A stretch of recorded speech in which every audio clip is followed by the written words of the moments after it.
Aloha YouTube family, welcome back to another video about copywriting. In today's video, I'm going to give you copywriting tips for writing Facebook ads. So first of all, you're going to learn about the format of Facebook ads and which parts attract the viewer's attention and where you need to put the most weight in your copywriting. Then I'm going to show you Facebook ad examples and we're going to go through them, dissect them, and I'll tell you what's good about them, what's not so good about them, what could have been done better. Okay, so the first thing we're going to do is we're going to look at the format of any Facebook ad. And usually what you have, if you look at the ad from top to bottom, is you have some text, then you have the creative, which is going to be a picture or a video. And then underneath you have this gray bit with bolded text, maybe small text underneath. And then usually you have the call to action button. So when it comes to the ad, although it appears in this order, when you're scrolling through your feed, the first thing that's going to catch your attention, the first thing you're going to look at and your audience is the creative. So that's going to be the image, the carousel, the video, whatever. Then the second thing a person would look at when seeing a Facebook ad would be the gray bit underneath the creative, which we call the headline. And this is the bolded text, and then you have the CTA. Then if the headline grabs the reader's attention and wants them to learn and makes them want to learn more about the ad, they would scroll up to the text and read the copy of the actual ad. So basically, when you're writing a Facebook ad, this is how you should prioritize, and this is how you should weigh out your copy. Just like writing any other type of copy, the headline is the most important. Obviously, the creative is the first thing, but this video is just about the copywriting, not so much about the creative. Unless you're writing copy in the creative, then obviously you need to look at that first. Then you need to look at the headline, the call to action, and then at the actual text. So the headline should either lead with the benefit, it should call to action, it could make a big promise, it could create curiosity, but basically what the aim of the headline is to get the person to be more interested in your ad and either click the CTA or read more about the ad. Depends how you want to plan out your ad and how you want to plan out the customer journey.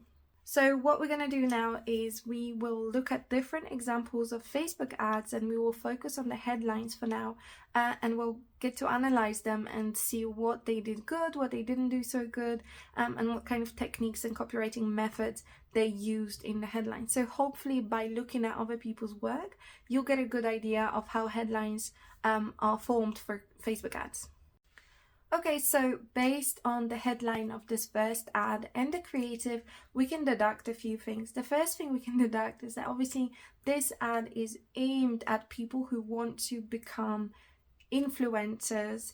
And the big promise this headline makes is that whatever the person is offering is going to help them get brand collaborations. Now, in the headline, she uses the blue check reference. Now this is really interesting because obviously if you are in this field of content creators and influencers and something you aspire to, you have some kind of an emotional attachment to this blue check mark. It's maybe a goal for your future, it's something you see a lot and maybe you wish for it. So basically she is using that, and straight away that kind of triggers the person's imagination. You can imagine the audience imagining their own social media accounts with the little blue check mark next to it. So if I was writing the headline, this is how maybe I would make it better.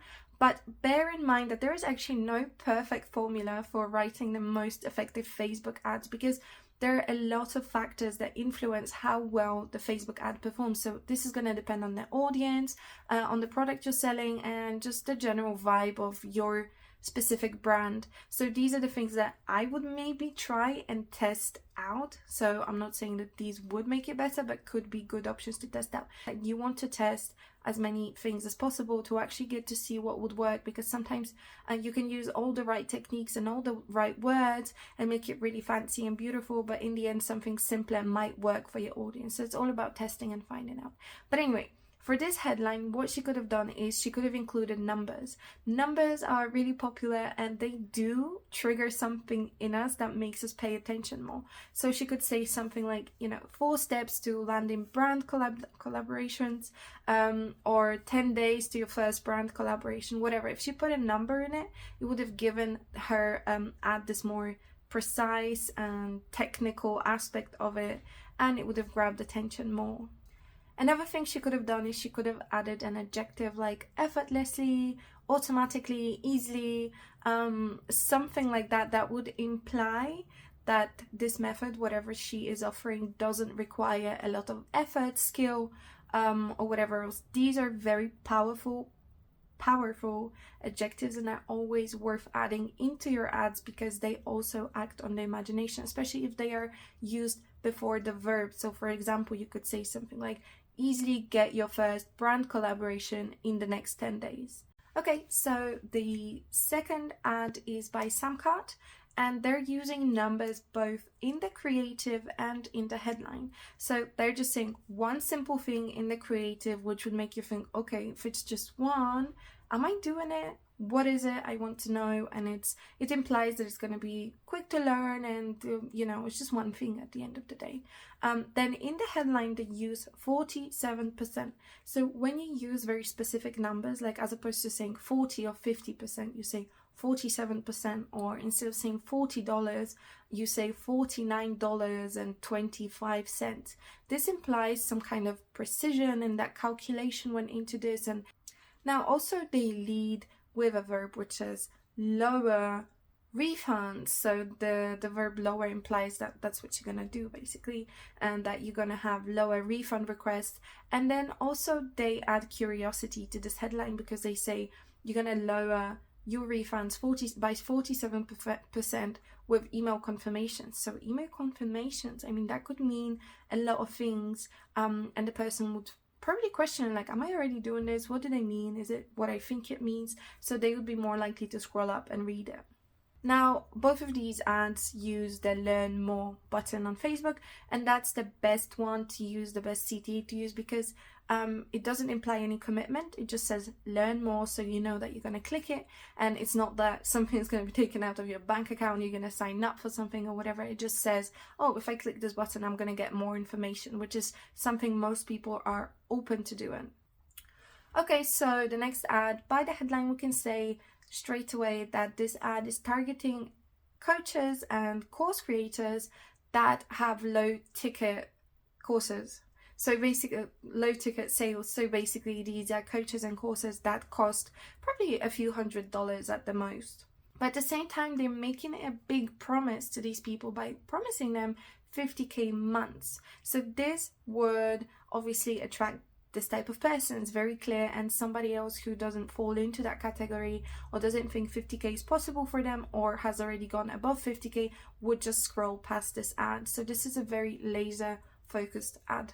And then they use the step-by-step guide, the first ever step-by-step guide hook, which basically makes it feel very exclusive, because anybody who would read this would go, wow, I'm going to get my hands on the first ever guide on this. Like, this has to be something good, and I'm going to be in this elite group of people that get to read the first ever guide.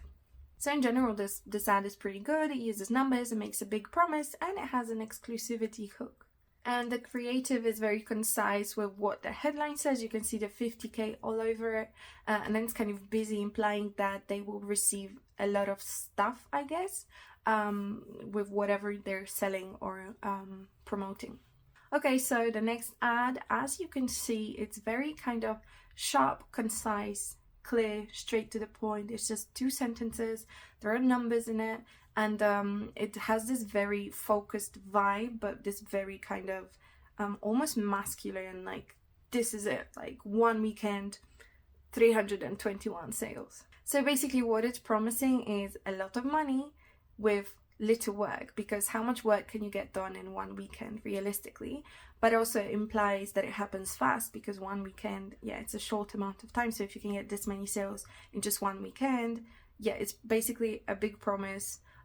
That's also linked to like this fast principle, and in a short amount of time and done very quickly. So as you can see, like the language of the ad matches what it's promoting, because it's talking about something being done in like a short amount of time, and the ad has short sentences, so the language really matches the whole vibe of the ad and the whole thing that they're promoting. And then in the headline they also use a number, and pay attention to how the number is precise. It's not 100k, it's not 130k, it's like 131k and 609, you know, it's very precise. Like this is what I'm talking about, this principle of like using a very specific number to elicit this sense of like, oh wow, it must be true, because how else would they come up with this number, right?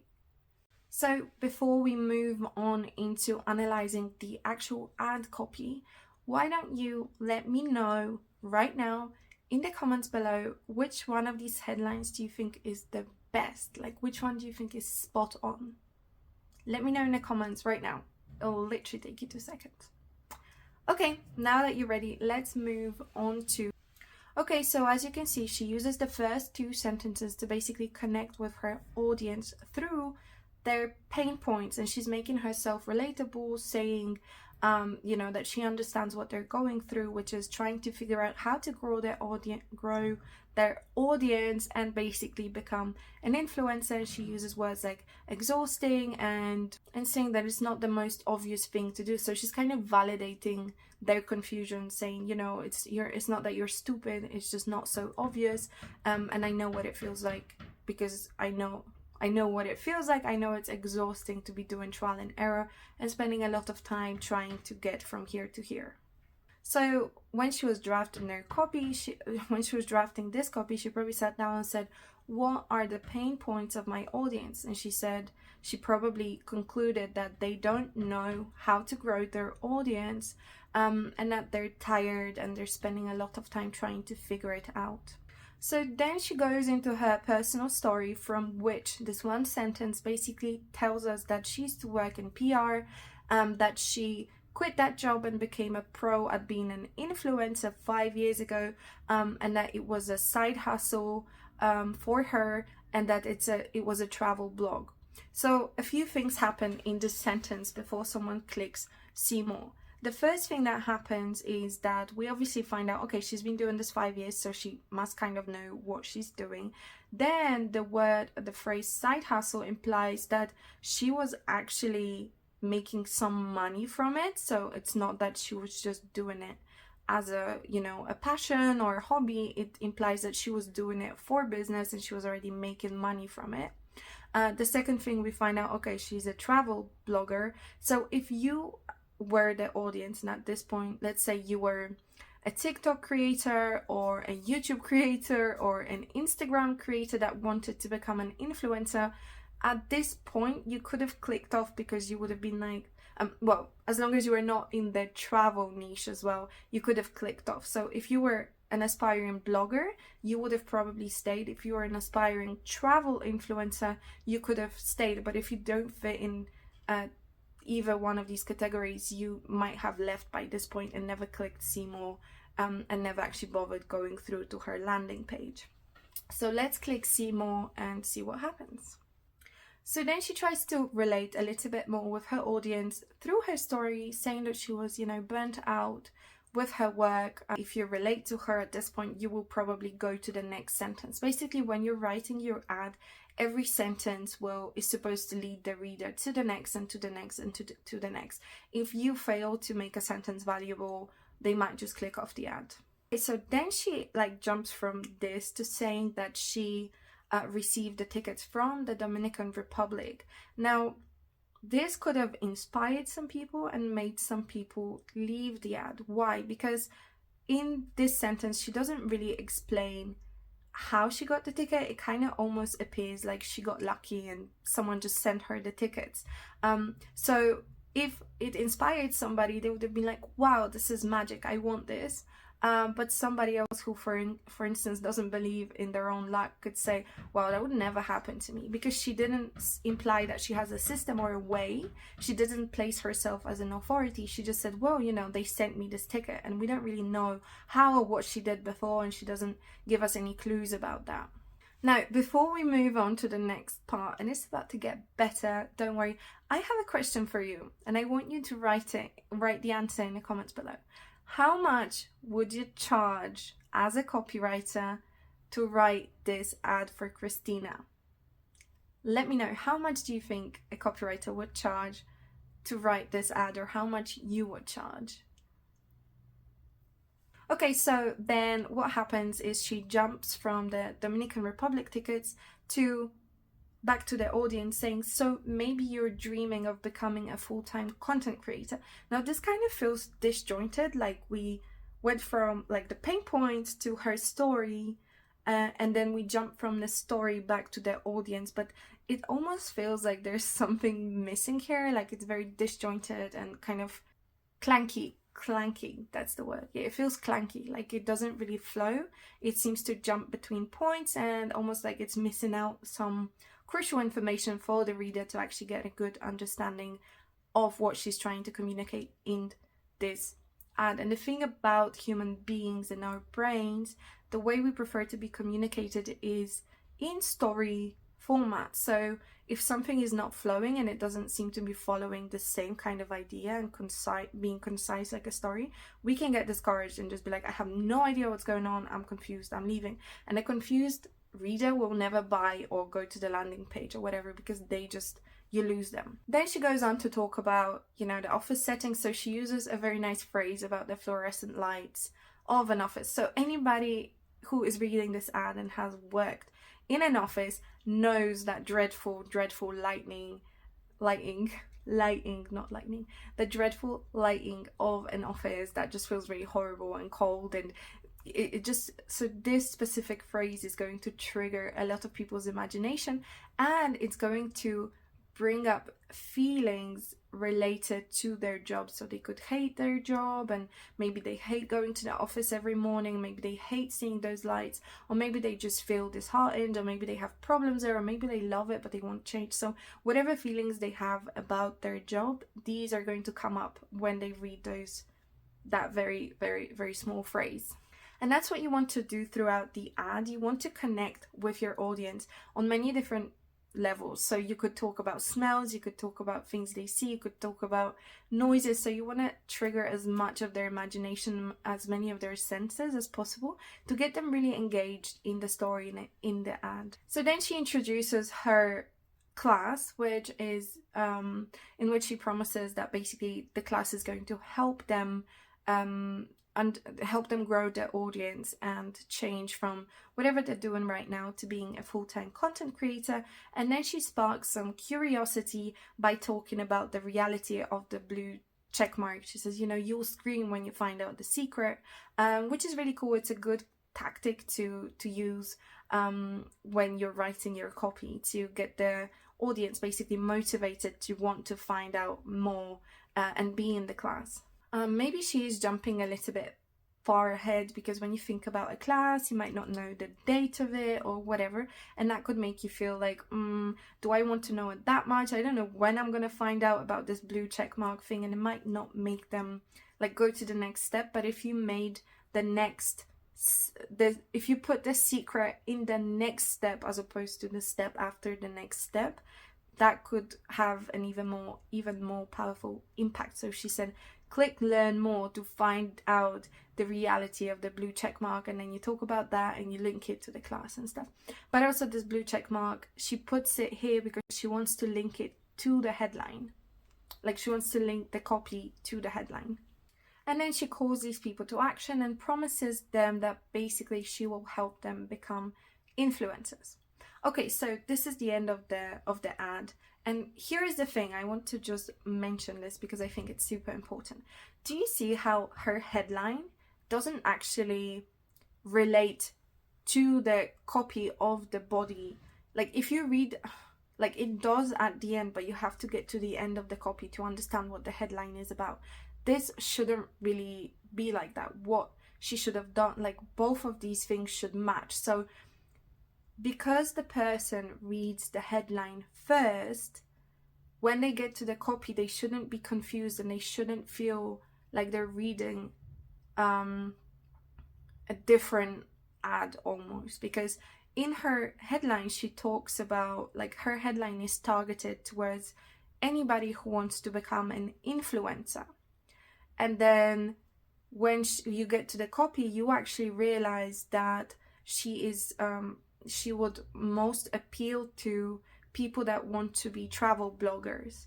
So basically, what she should have done is made the headline more precise to appeal to travel blogger or travel influencers, as opposed to being generic and then narrowing it down in her copy. Why? Because when you post an ad on Facebook, you basically set up your budget, and Facebook uses this budget to learn about your audience and learn who they should show it to, etc., etc. So what would happen is a person would be scrolling down their newsfeed, they would see the headline first, and let's say they're a TikTok in content creator that specializes in pets.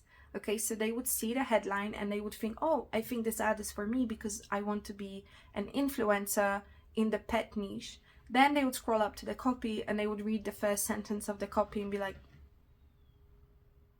why am I seeing this? I don't want to see it. This is irrelevant. They would mark it as irrelevant, or they would just scroll past. And then the Facebook algorithm sees that and might think, oh, I don't think this ad is really good because people don't want to look at it, or people stop and then they stop for like a second, they scroll past it, so that must mean that the content of the ad is not good. And then basically she is spending more money for the Facebook algorithm to learn about her audience and figure out what is wrong with the ad. Whereas if she just put straight away in the headline that become a travel blogger and land brand collaborations, the person that this ad applies to would see it straight away, and then when they scroll up to the copy, they are more likely to read it, and then they're more likely to click.